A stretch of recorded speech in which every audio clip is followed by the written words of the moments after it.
So for me, it's came about from my experience of like doing trainings and different things in my business, and realizing that if I were to go out and just create content or just go do stuff, it would be literally impossible for me. That's just not my personality. It's like sit down for an hour and try to create, like, doesn't work. But if someone asks me a question or I'm talking with somebody, then that's where I like really thrive. And so just leveraging the strength of my personality and what I was like wanting to do, and then coupling that with, we really wanted to just try some different channels with our marketing and look at some channels that weren't just so instant, like paid ad type of thing, but more, building that value. And I've always wanted to do a podcast, but didn't necessarily want to have to manage my own podcast. So that's kind of what was leading up to, this relationship. To be honest, like then the process was just really incredible. Like you guys just really have everything laid out. It was very clear what I was getting, what I needed to do, what you guys were going to do.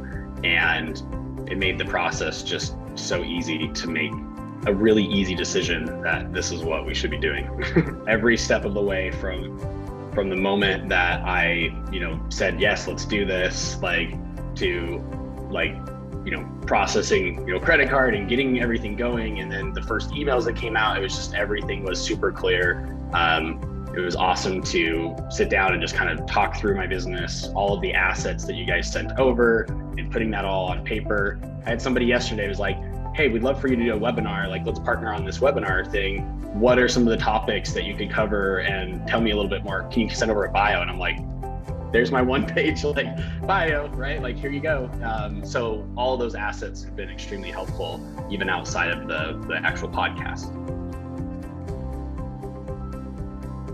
Yeah, having the right partner like that has made a huge difference. But also just from a practical standpoint, like it's been really awesome just to be able to get more, to articulate my story better, to understand, like, I feel like it's helped us like craft and understand how we actually talk about our business and what we do in different ways. So not only, will the podcast create impact, but also it will help impact lots of other areas as well. It's also, we've gotten kind of more creative with, videoing, making copies and chopping it all up into different segments. So like using the content like externally after it's live or different things like that, as well as taking the content, and we've been building out like a blog podcast portion on our website, just featuring different topics and cuts and different things like that of it. And there's a lot more to come with all of that, but it's just awesome to have more content than we could possibly really utilize. It's been really cool.